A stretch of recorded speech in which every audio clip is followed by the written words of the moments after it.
Contextos. Muy buenas noches, amigas y amigos. Nuevamente estamos en un programa más de Contextos del diario Ultimátum. Hoy, pues, viendo con nuestro amigo Ricardo del Muro y muy probablemente los compañeros que se seguirán sumando, porque ustedes saben, en este modelo de transmisión virtual, pues las cosas nos hacen adecuarnos a nuevas formas de comunicación. ¿Cómo está Ricardo del Muro? Muy buenas noches. Hola, muy buenas noches, gusto saludarte. Ricardo del Muro, pues ya, como siempre lo hemos hecho costumbre, le enviamos un abrazo solidario a las personas que han perdido algún familiar o que se encuentra pasando por el tránsito tan difícil de tener una persona, un ser querido enfermo por motivo del COVID. 103,450 víctimas reconocidas de manera oficial y sabemos, por supuesto, que hay muchas más. En el estado de Chiapas, 7,000 personas detectadas con el virus del COVID-19 y de estas 569 personas han fallecido. Chiapas se encuentra en el semáforo verde, sin embargo, se ha incrementado el número de contagios, hay que decirlo, y lo decimos también, no solo como crítica, sino también lo decimos para que la gente se cuide, tengamos muy claro que estamos en medio de una pandemia y que todavía la vacuna, por más que el discurso político diga que ya está a la vuelta de la esquina, todavía faltará y faltan algunos meses para que se pueda aplicar, hay que decirlo con mucha seriedad y con mucha responsabilidad. Entonces le enviamos un saludo afectuoso y un abrazo solidario a la gente que ha pasado por este tránsito, que se ha enfermado, las que tienen personas, familiares, seres queridos enfermos y por supuesto nuestro pésame si han perdido algún familiar. Y a los médicos y enfermeras, nuestro máximo reconocimiento por estar enfrentando esta pandemia de manera tan heroica. Y bueno, pues hoy tenemos muchos temas más, muchos temas que vamos a platicar con todos ustedes para escuchar también su opinión, su participación. Han sido muy valiosas las opiniones, la comunicación con la cual nos retroalimentan todos los días en este programa de En Contextos. Muy buenas noches, Juan Carlos Calimayor, ¿cómo estás? Hola, muy bien, muy buenas noches. Pues hoy vamos a poner sobre la mesa 3 temas.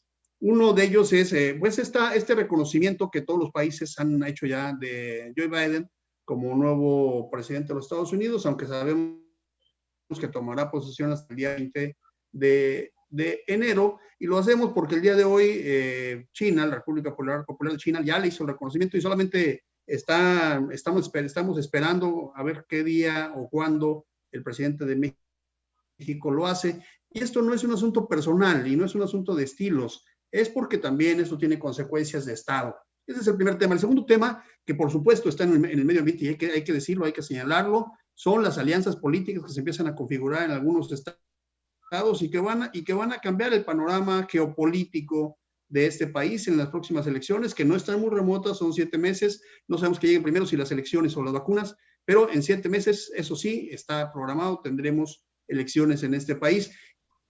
Y un tema más que es muy importante y que está también en los medios de comunicación.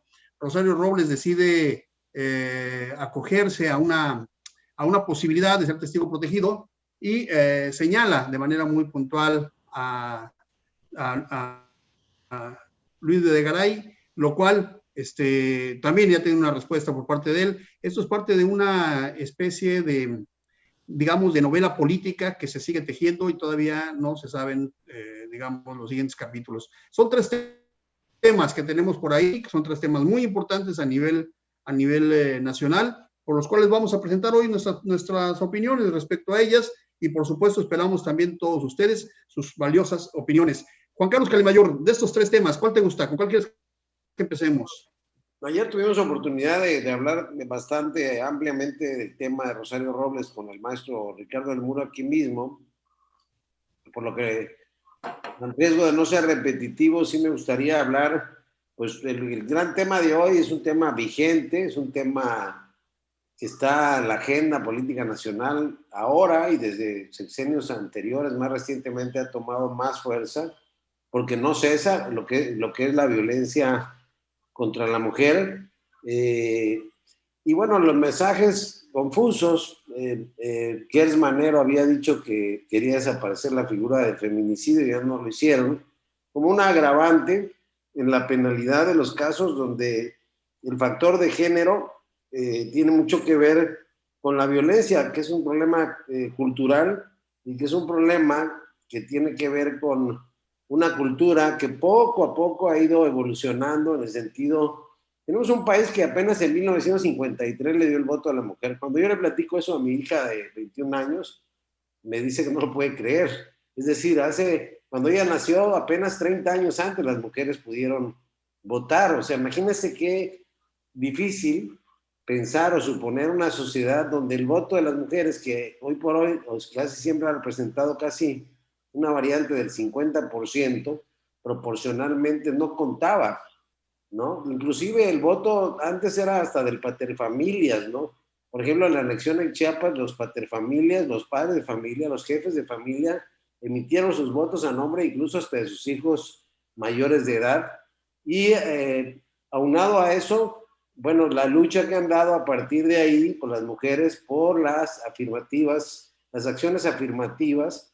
Y hay que pensar también, por ejemplo, en la lucha contra el racismo en los años 60 en los Estados Unidos. Es decir, en los últimos años, después de tantos años de historia, después de incluso de tener mujeres como Cleopatra, por ejemplo, u otras tantas, en México es muy singular, bueno, el caso de nuestras heroínas en la Guerra de Independencia, hasta la Güera Rodríguez, pasando por doña Josefa Ortiz de Domínguez, y un sinfín de mujeres que han sido un factor valioso, pero que no tenían esta paridad de derechos. Hoy en Chiapas tenemos un Congreso mayoritariamente integrado por mujeres y leyes que nos obligan, no debería ser una obligación, pero por eso se llaman afirmativas fictas, a la paridad de género, que se ha traducido incluso en la paridad de integrantes en los gabinetes. Si no mal recuerdo, creo que el gabinete del gobernador Rutilio Escandón es un gabinete paritario, donde hay una presencia bastante singular de mujeres, y el presidente López Obrador quiso hacer algo por el estilo, pero no sé si está en esa proporción, creo que no, en la participación de las mujeres. Y bueno, vamos a tener, yo lo que veo es que también es importante decir que en la medida que las mujeres dejaron de ser dependientes de los hombres y que comenzaron a trabajar por su cuenta y a tener ingresos propios, perdón, no quiero ser minimalista en esta apreciación, pero eso les dio un grado de independencia. Y lo mismo ha pasado con los derechos de la comunidad LGTB, que antes permanecían en el anonimato, ocultos, como si se tratara de un pecado, como si se tratara de algo vergonzante para alguien. Y eso también ha evolucionado. Hay que decirlo con mucha claridad en las naciones occidentales, porque todavía en los países árabes sigue muy arraigado el machismo, y en otros tantos países sigue muy arraigado también, en Rusia, por ejemplo, el repudio a la comunidad LGTB. Entonces, yo lo que veo es un futuro con una nueva cultura donde no haya necesidad de tener leyes afirmativas, sino que las mujeres ganen por mérito propio los espacios proporcionales o superiores que les corresponden. Muy bien. Ricardo de Muro, pues es un buen tema, por supuesto, el tema de la violencia, que no obstante que efectivamente la mujer tiene el voto desde el 53, que la mujer se ha incorporado más a la vida pública, y que, bueno, los sociólogos hablan que esto es resultado de la Segunda Guerra Mundial por la falta de mano de obra después de la Segunda Guerra Mundial, que era necesario incorporar, digamos, a las mujeres, y a partir de ahí muchos movimientos intelectuales, movimientos feministas, movimientos reivindicatorios, por supuesto movimientos de activistas, y el día de hoy se celebra justamente se conmemora justamente en función del asesinato de las hermanas Mirabal en Costa Rica. A partir de un asesinato atroz que ocurrió en aquel tiempo, se celebra o se propuso la celebración de las mujeres, el Día de las Mujeres en la actividad política. ¿Cómo ves, Ricardo del Muro? Hoy en la actividad política decíamos bueno, pues estamos ante el proceso electoral prácticamente iniciado. Una determinación que hizo el INE es justamente que haya postulaciones paritarias para las 15 gobernaturas, algo que no ha resultado bien visto en algunos casos, pero que es un tema que es discutible. ¿Cómo lo ves, Ricardo del Muro? Bueno, yo creo que es el proceso que se está observando de la, llamémosla así, es una palabra que se utiliza muy frecuentemente en los últimos tiempos, el empoderamiento, se está dando de una manera más allá de los decretos. O sea, la realidad es que, como bien señalabas, efectivamente la mujer empieza a tener un papel preponderante y de alguna manera eso garantiza que eso tiene como consecuencia que se le otorgue el voto, debido en primer lugar pues al papel Ricardo fundamental en la Segunda Muro, Guerra Mundial. Pero tu comunicación, bueno, se fue la comunicación. ¿Tu comunicación? a ver, ahí lo escuchan. Sí, ahí. Ok. Bueno, te digo que independientemente de que las guerras y otras crisis han permitido el empoderamiento de la mujer, un caso claro es de que la crisis económica también ha sido un factor fundamental para que la mujer vaya teniendo un papel fundamental en la economía y en las familias. O sea, ahorita es difícil que una familia mantenga el esquema paternalista o patriarcal, debido a que la crisis económica obliga a que tanto el hombre como la mujer tengan que trabajar debido a la gran depreciación de los salarios. Y por supuesto, en una familia en donde los dos trabajan, pues obvio es de que deben de no solamente de distribuirse los deberes del hogar y el cuidado de los hijos, sino que además le da una gran independencia económica a la mujer, y pues en un momento determinado vemos un fenómeno cada vez creciente de madres solteras, no en el término de que tal vez que en el pasado se usaba en forma peyorativa, sino de mujeres que de alguna manera optan por ser jefas de familia y no tener en un momento determinado que estar compartiendo un hogar o una casa con un marido que en muchas ocasiones no responde a los intereses y a las necesidades de la mujer, y es un fenómeno que se está generalizando. De hoy se conmemora, como tú bien señalas, el Día contra la Violencia de la Mujer, y el fenómeno pues es el hecho de que sigue creciendo el número de feminicidios. La pandemia también nos demostró que estos meses que hemos tenido que estar encerrados, que las familias han tenido que estar conviviendo muy cercanamente, también ha crecido la violencia, los feminicidios, los suicidios. No todos los matrimonios han podido sortear en forma favorable este periodo de encierro. O sea, estamos asistiendo a una crisis familiar importante. Y bueno, cambian las cifras. Hay estados en donde tal vez por su población, por el hecho de que son estados en donde opera fuertemente el crimen organizado, pues es enorme el número de feminicidios. Todavía yo me acuerdo hace unos 30 años más o menos, y que fue cuando empezó a llamar la atención el aspecto del feminicidio.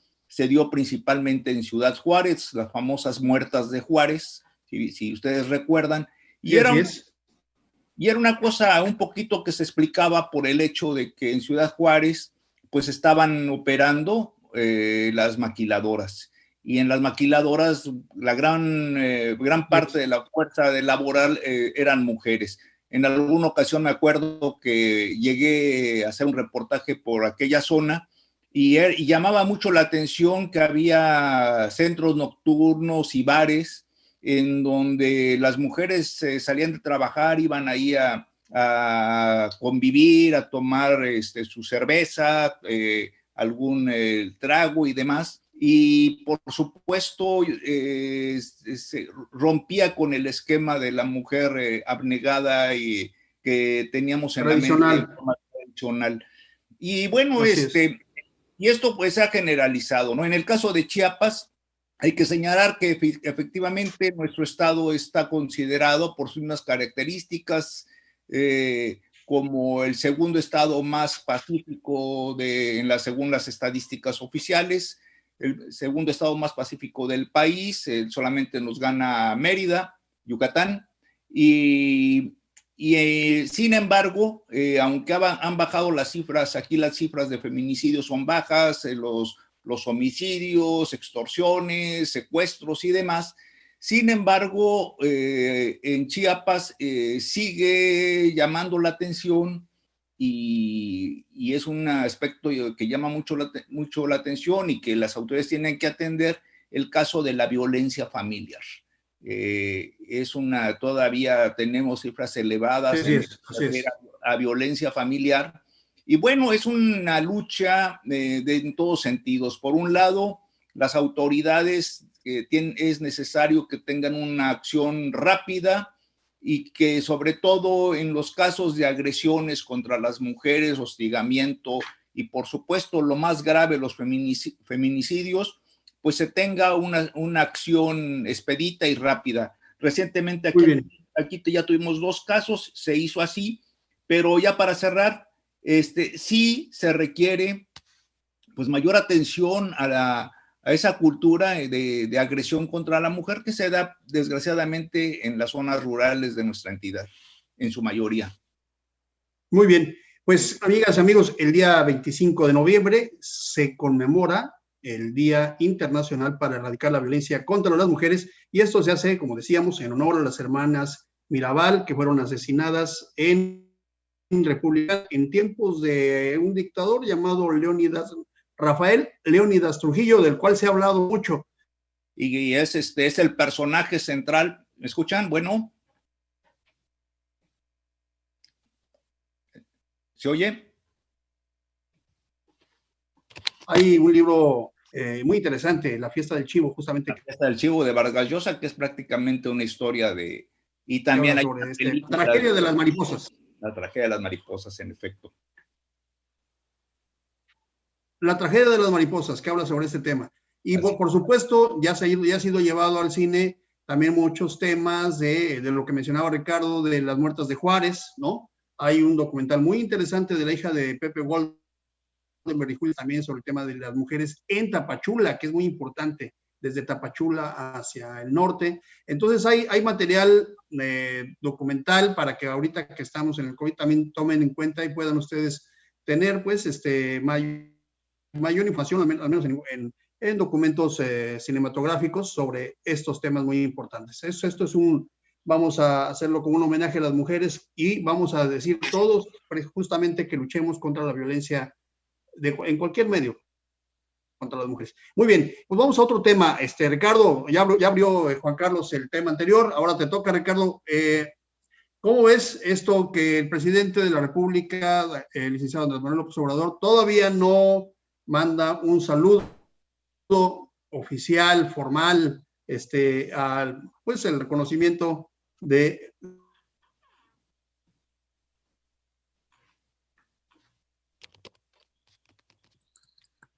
elección a Joe Biden como presidente de los Estados Unidos? Ricardo, no. Juan Carlos, ¿escuchas? ¿Quién? Sí, yo sí. Yo también. Es que se está cortando la comunicación un poco. Perdón, está fallando mucho el internet, ¿verdad? Está fallando el internet, eso lo decimos a nuestros amigos que nos tienen un poquito de paciencia. A ver, si yo voy a lugar, perdón, un segundo, discúlpenme a todos, me voy a mover de lugar, a ver si en mi caso mejora. Ok. Levanta la mano así, mira, para que agarre mejor la señal.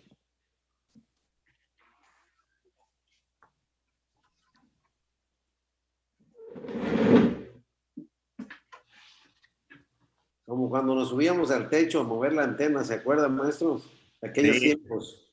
Teníamos que orientarle, después vinieron las antenas satelitales. Gritaba uno desde arriba, ya se ve, ya se ve.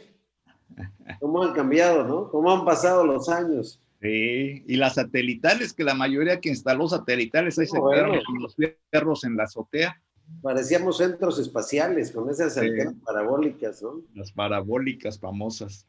Las parabólicas. Y ahora, bueno, pues ya... no, mientras se conecta Víctor, vamos a un poquito a tocar el tema, ¿no? Bueno, yo creo que pues ya lo dejó claro el presidente y no creo que cambie en su posición de que México va a reconocer a Biden hasta que en Estados Unidos, digamos, se le reconozca se le reconozca como presidente electo. Y esto pues yo creo que ya no tarda en suceder.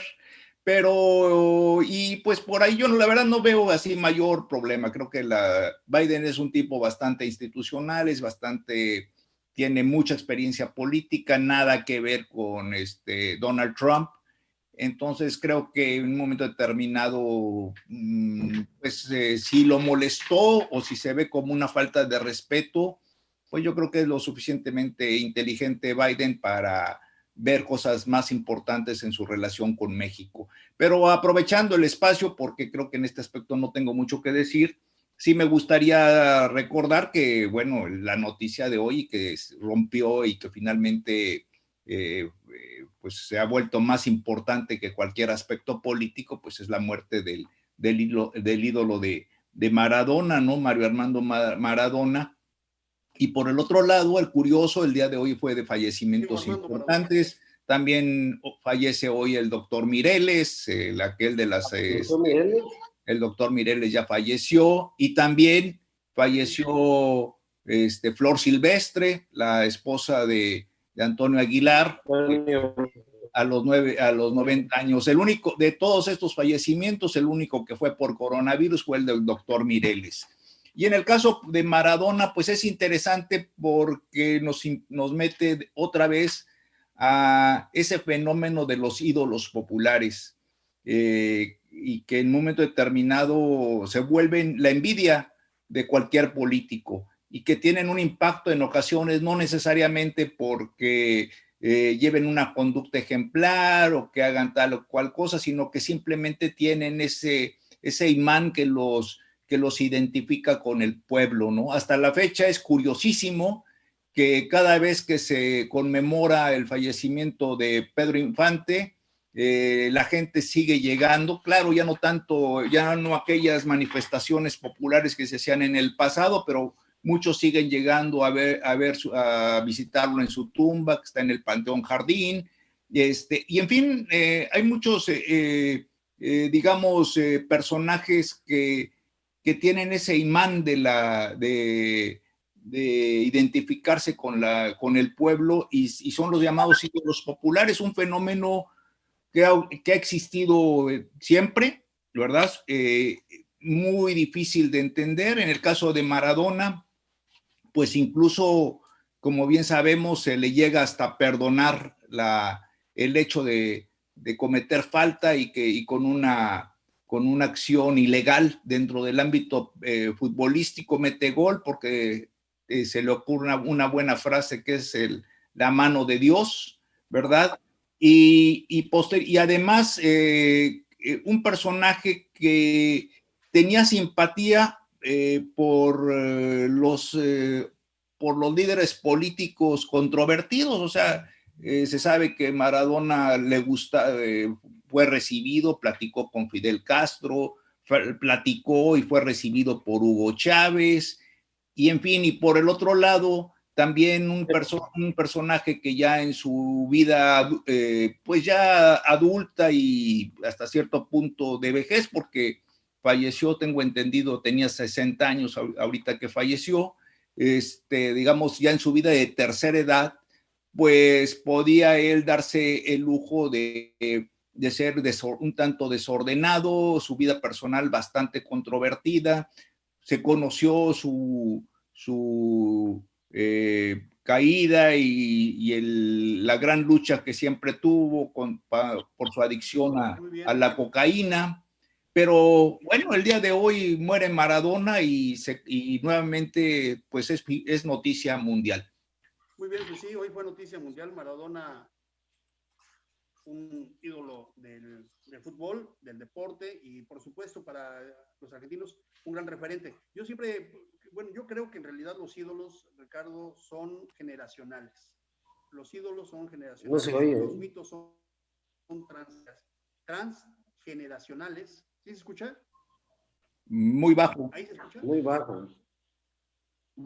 Muy bajo. Bueno, pues yo creo que los ídolos son generacionales. Los mitos son transgeneracionales, pasan de generación en generación, y hay personajes que van a dejar de ser ídolos para convertirse en mitos.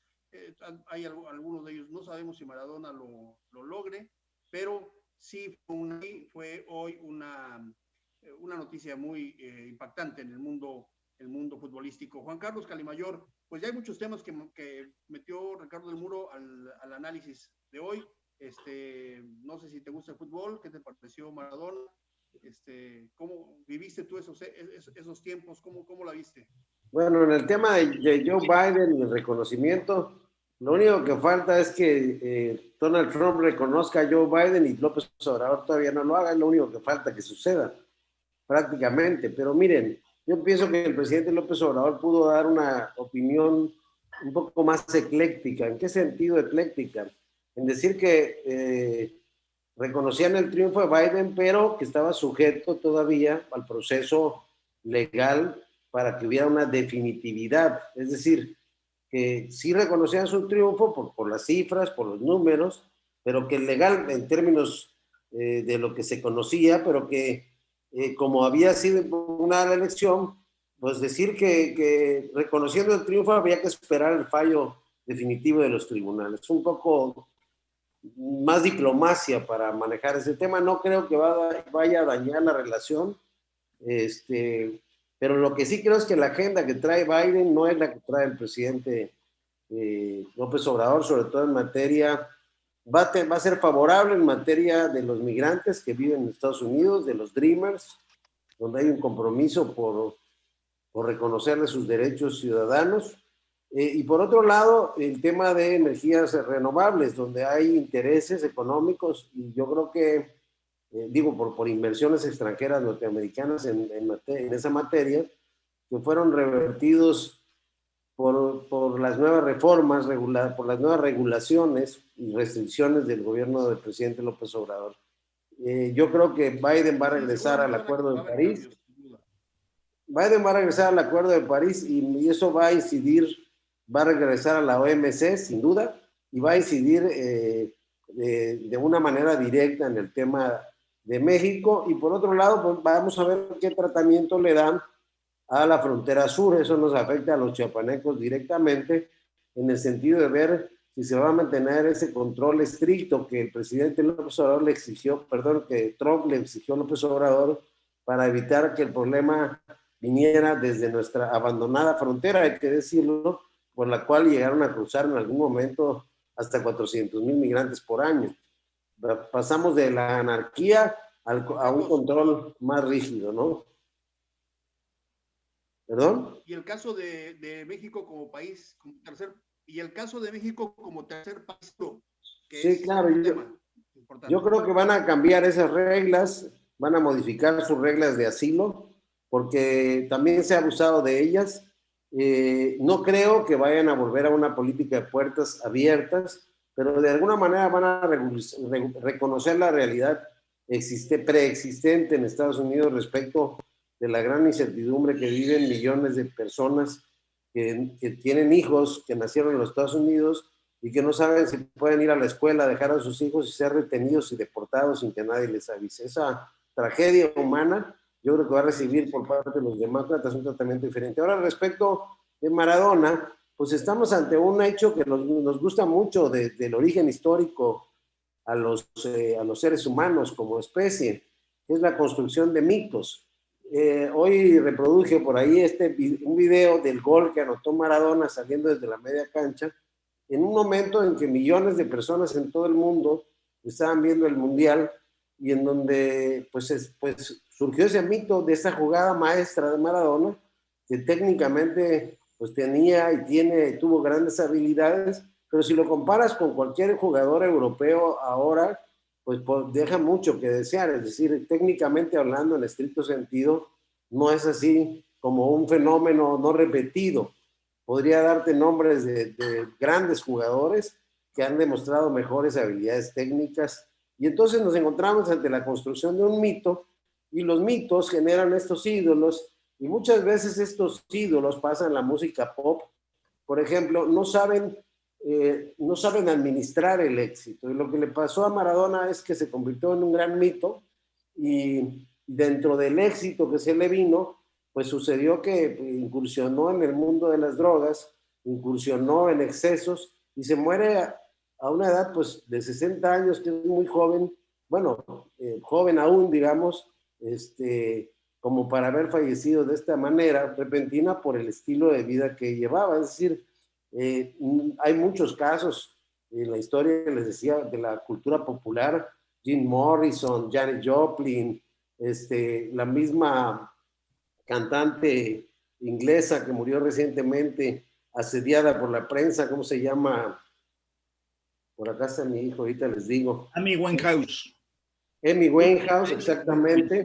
Y muchos otros casos donde el éxito, por ejemplo, o el Guasón, por ejemplo, el vocalista de actores como Robin Williams, por ejemplo, donde el éxito se ha convertido al mismo tiempo en un fracaso, en el sentido de que los ha llevado por una vereda pues muy difícil de transitar. Es decir, hasta para eso hay que saberse administrar. Entonces, efectivamente, se trata de un mito, nos encanta construir mitos. Y si vamos al aspecto antropológico, yo digo que hasta muchas religiones, si vemos personajes, y con todo respeto lo digo, como Mahoma, como Buda, incluso grandes personajes históricos, como el Che Guevara, por ejemplo, que a la luz de un análisis realista, yo lo admiraba a Che Guevara profundamente, porque decía es un hombre que murió independientemente de que estuviera de acuerdo con su ideología, hasta que supe otras cosas respecto de la manera en que asesinaba,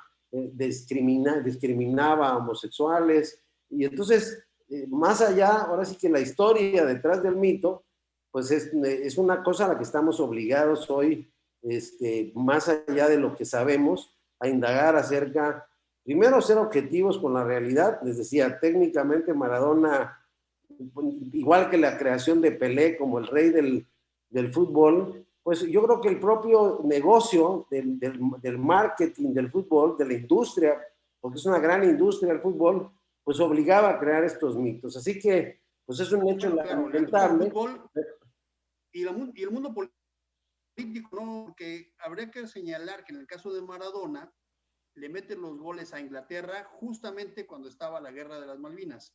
Exacto. O sea, cuando Inglaterra estaba invadiendo Argentina. Y entonces, como Argentina no tenía la forma de responderle a un nivel bélico a Inglaterra, pues el sentimiento popular se desborda porque hay un hombre que puede hacer la heroicidad de vencer a la gran potencia inglesa y ponerla incluso en ridículo, ¿no? Creo que ahí nace el mito de Maradona, sin quitarle, yo, la verdad, a mí también me gusta mucho el fútbol, lo jugué durante mucho tiempo, yo no le quito méritos. Efectivamente, en la actualidad hay gente que tiene una capacidad técnica mayor, pero en su momento Maradona no le quito méritos porque además, no solo lo que pasó en el Mundial del 86, en el Nápoles lo convirtió en campeón durante muchos años, siendo un equipo pequeño para los que, digamos...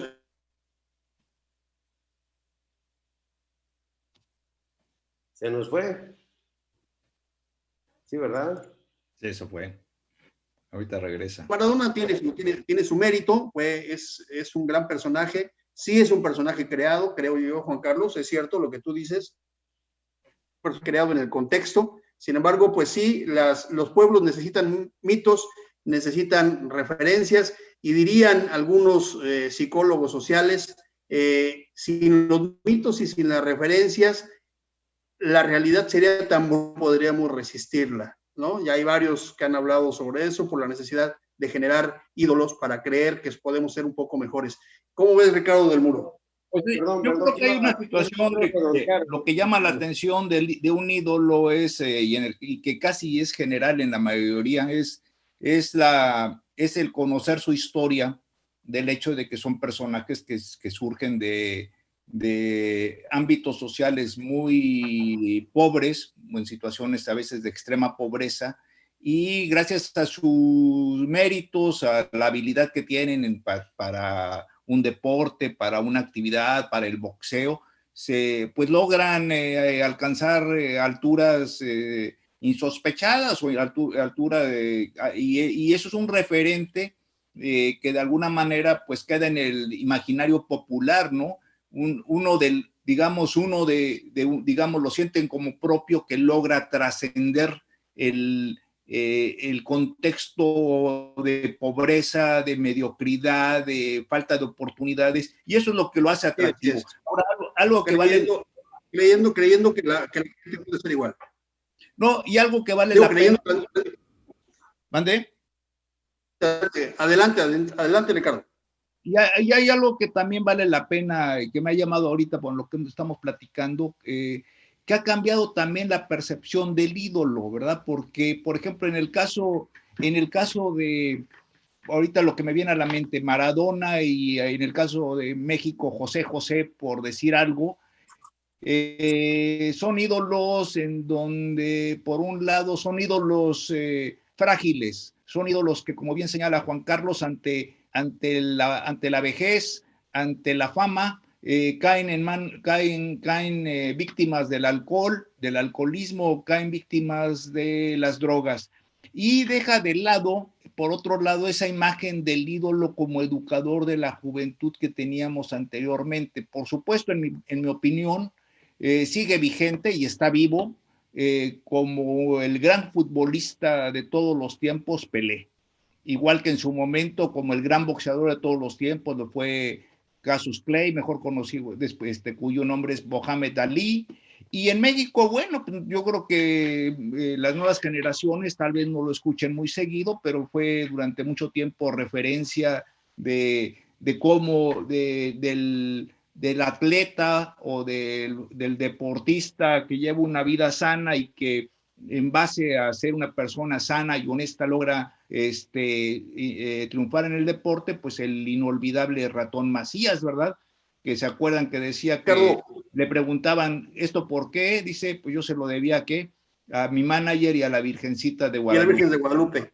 Oye, Ricardo, pero lo que decía Juan Carlos tiene mucha razón. O sea, los ídolos son construidos en función del contexto en el que les toca vivir.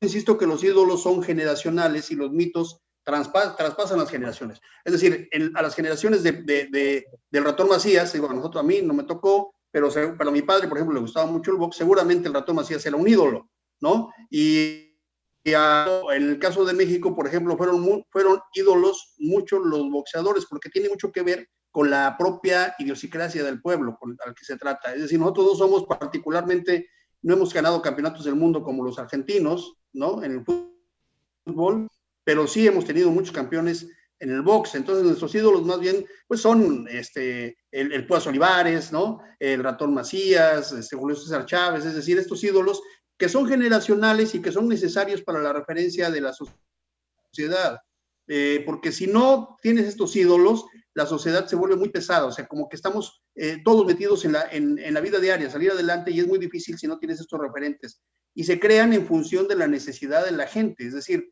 y son creados por los medios y los aparatos publicitarios. En el tiempo que la televisión prácticamente no existía, los narradores en la radio hicieron del béisbol el rey de los deportes, porque las narraciones del Mago Septién, por ejemplo, eran extraordinarias. La gente se pegaba a la radio a escuchar al Mago Septién y lo que estaba narrando un partido de béisbol, aunque no existieran, por eso le decían el Mago. Pero en el momento que la televisión aparece, pues es mucho más gráfico, mucho más visual, y ahora los ídolos son mucho más visuales, ¿no? Depende mucho de las circunstancias de cada momento.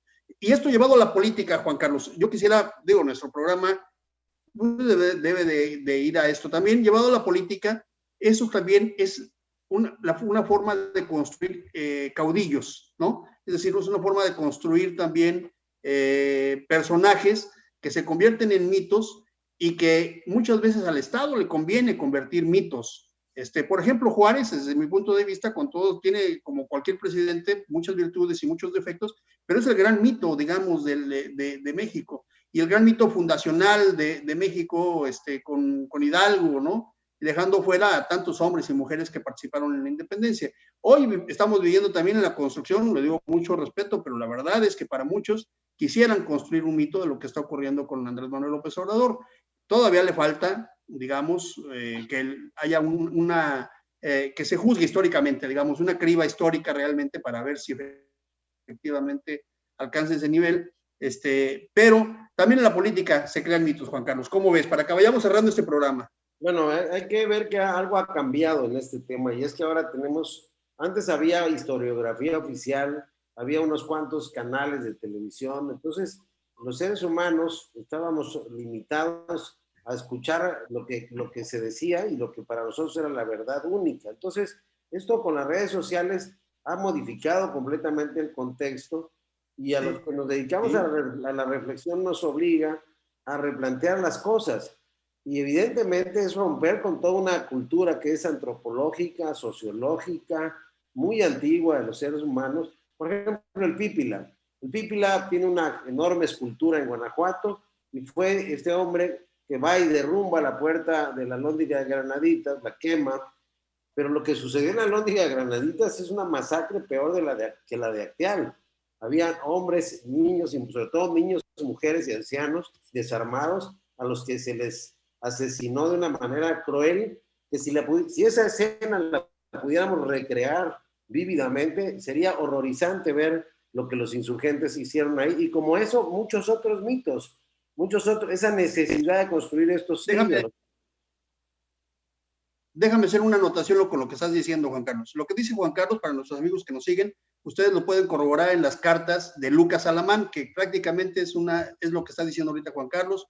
Lucas Alamán escribió varias cartas, entre ellas una que le dice a Miguel Hidalgo que no ataque la Alhóndiga de Granaditas porque iba a provocar esa matanza, y al final sí atacan, sí provocan la matanza, y bueno, queda para la historia. Son cartas que han sido prácticamente sacadas de la historia, pero ahí están las memorias de Lucas Alamán, que bien hoy Juan Carlos trae al contexto. Adelante, Juan Carlos. Sucede cuando se quiere construir verdades oficiales, cuando los regímenes que no son plurales, que son totalitarios, quieren construir verdades únicas, sobre todo maniqueas, ¿no? Los buenos y los malos. Hoy, efectivamente, el joven Lucas Alamán era muy, muy joven cuando pasó esto.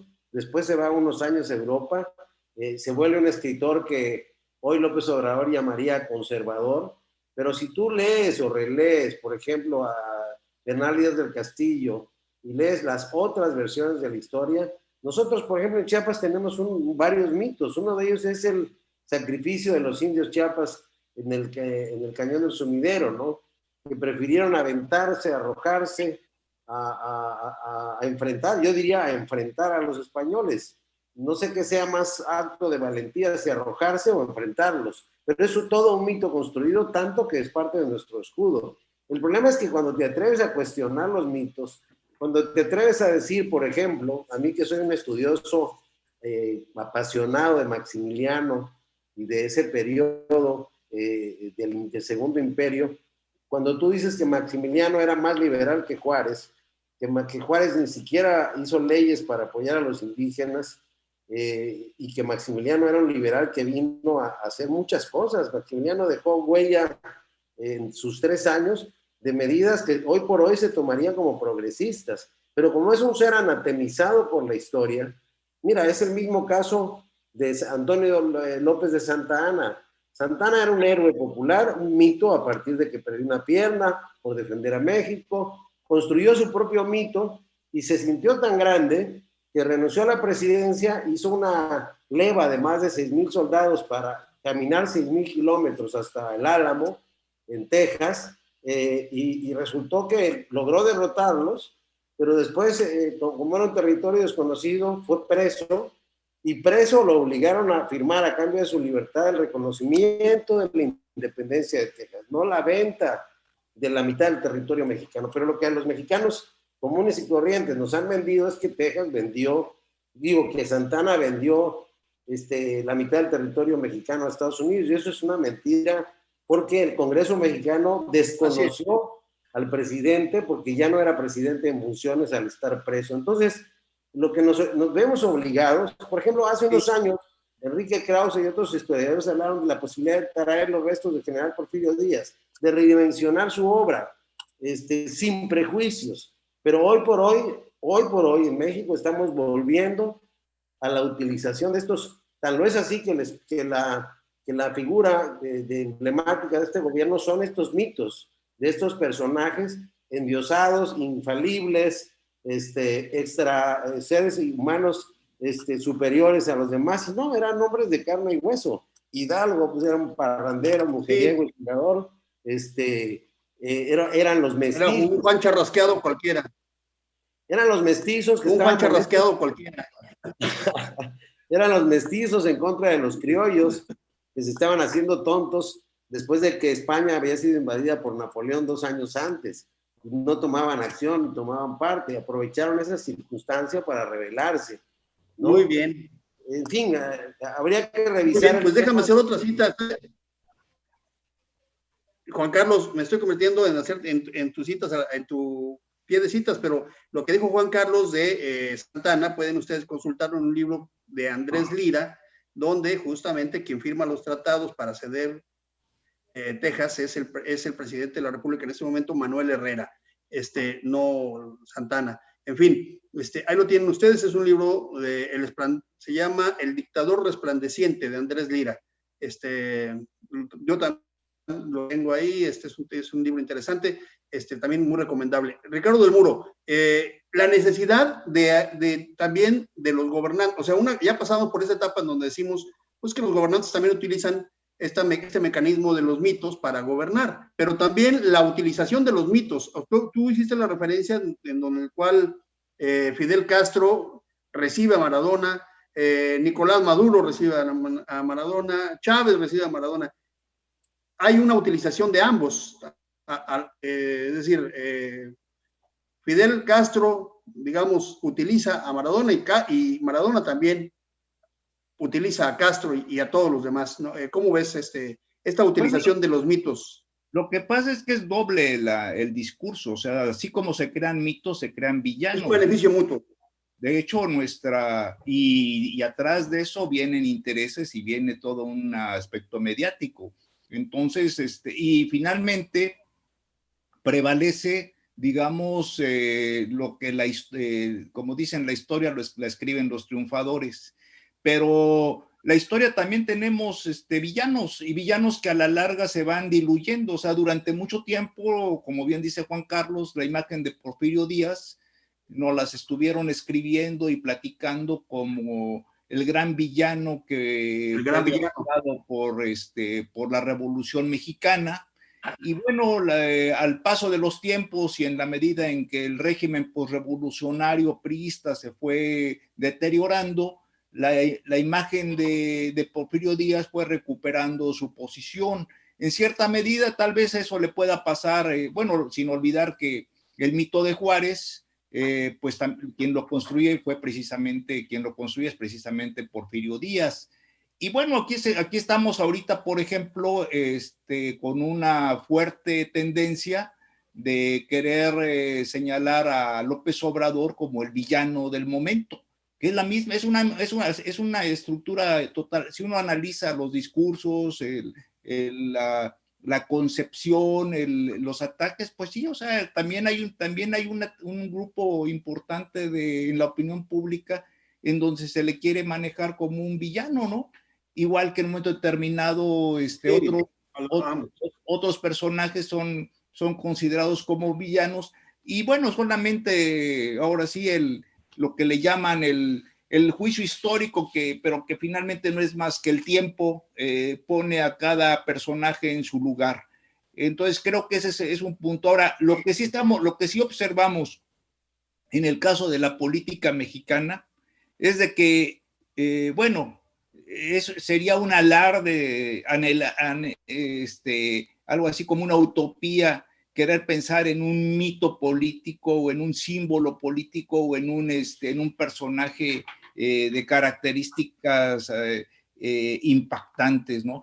Estamos ante un panorama sumamente, si algo se caracteriza a la actual generación de políticos, bastante mediocre. Y esto es reflejo de una sociedad en donde la mayoría de los adultos, estoy hablando de personas de entre 20 y 60 años, no leen, están pegados al internet, están preocupados por vivir al día, ven la política como algo ajeno, dentro de una sociedad en donde los valores y otro tipo de acciones no son parte fundamental, sino que lo que se valora es la riqueza, es el poder, a veces el poder muy cierto. Entonces, todo eso influye a que en este contexto, pues, ahora sí que estamos escasos de héroes y estamos escasos de ídolos, ¿no? Ojalá surgiera.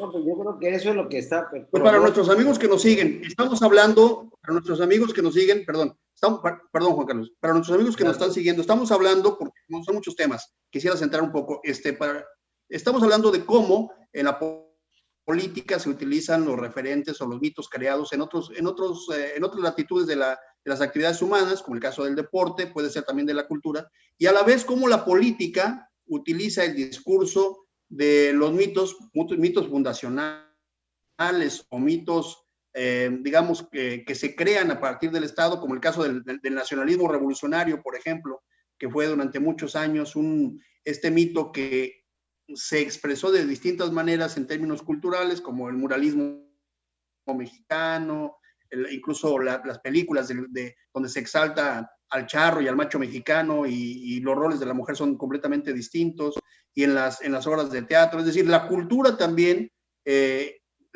muchas veces es utilizada para transmitir un mecanismo de dominación de la clase gobernante.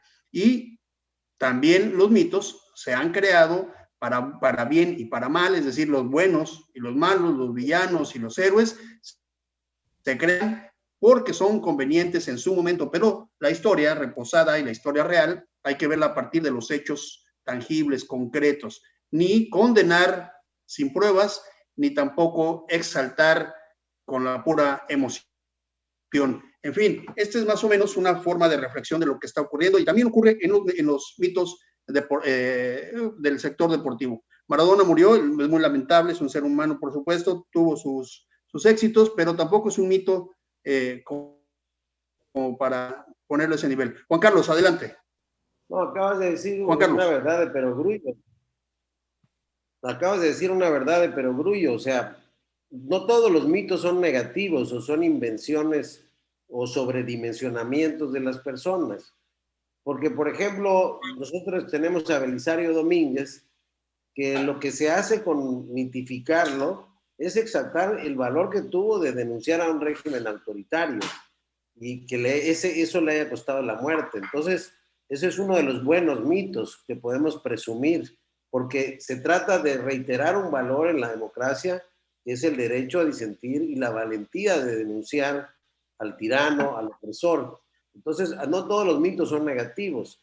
Hay que verlos desde sus efectos y desde sus causas. Es decir, también hay que entrar a profundizar sobre los personajes sobre los cuales se han creado mitos.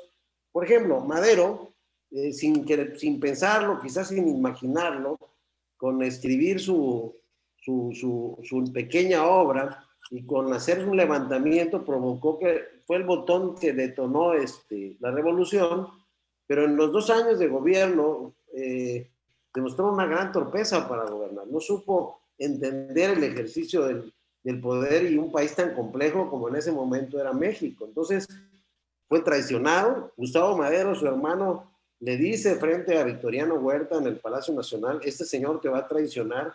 Y Madero pecó de ingenuidad, por eso Gustavo Madero muere de una manera ordenada, criminal, le arrancan los ojos, lo martirizan, precisamente por haberle dicho a su hermano que tuviera cuidado de un tirano en ciernes que era Victoriano Huerta. Entonces, y bueno, un sanguinario. Así, sí. Era un ser sanguinario. Entonces, lo valioso de todo este ejercicio, por un lado, lo que dice el maestro Ricardo, que ya no quieren leer los jóvenes, que todo lo quieren en mensajes de 150 caracteres y que así se enteran de todo lo que pasa.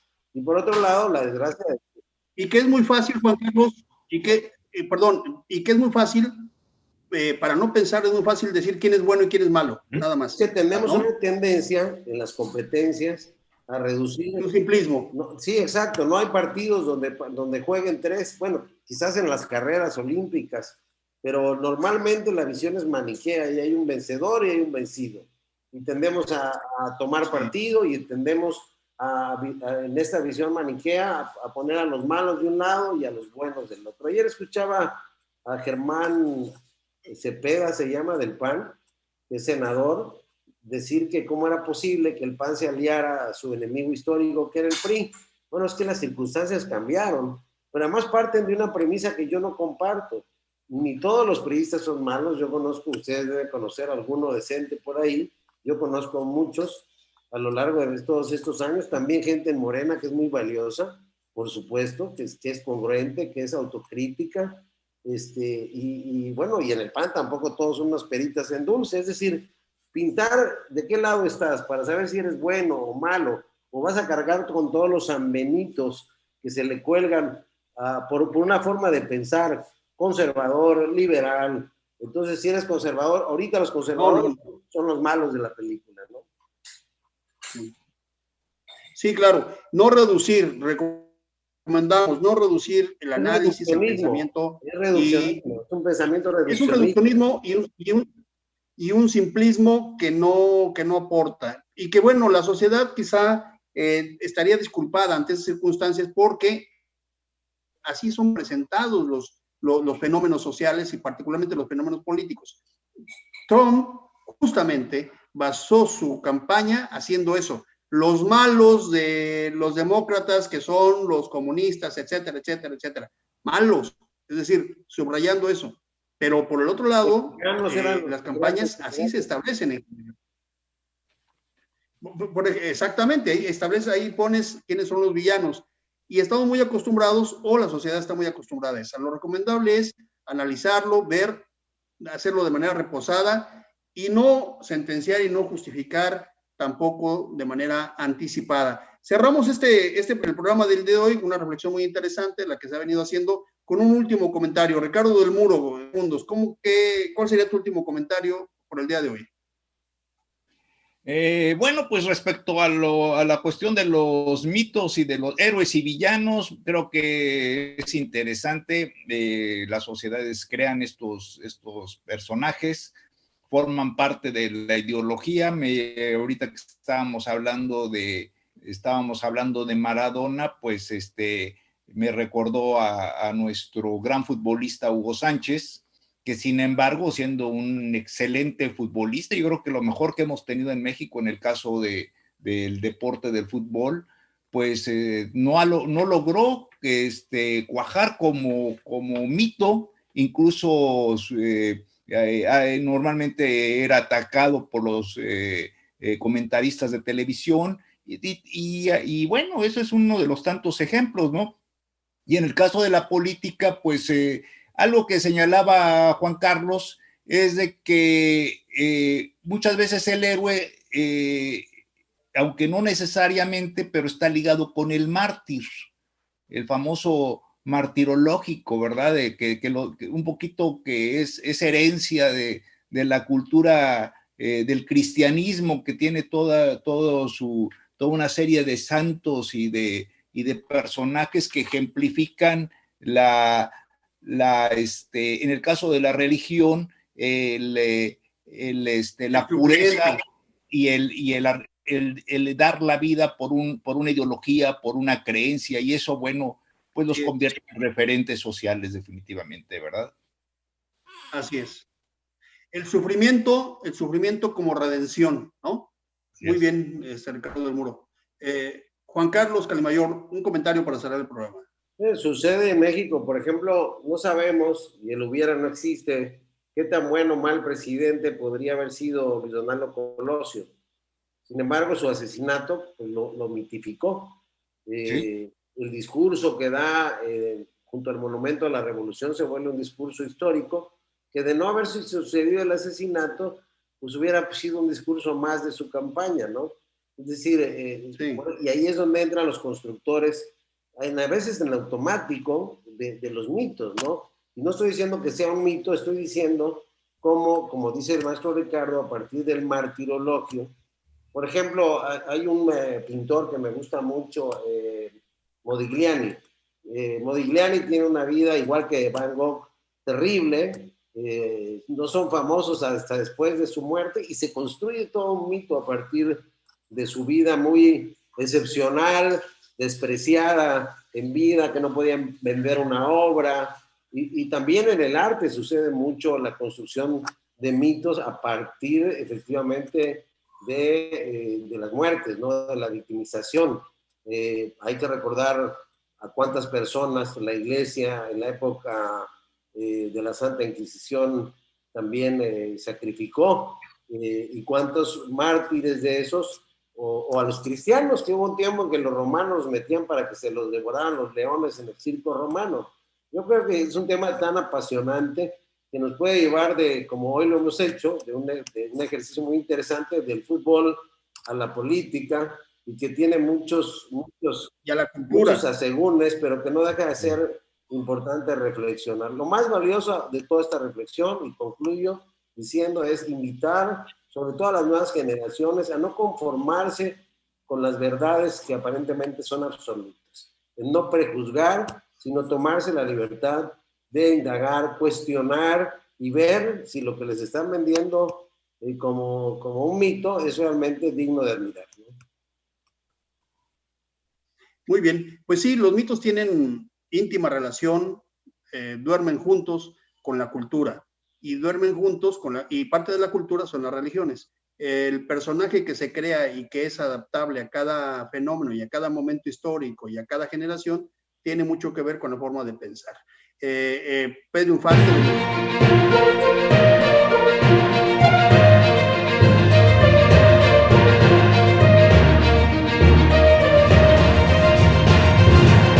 Contextos.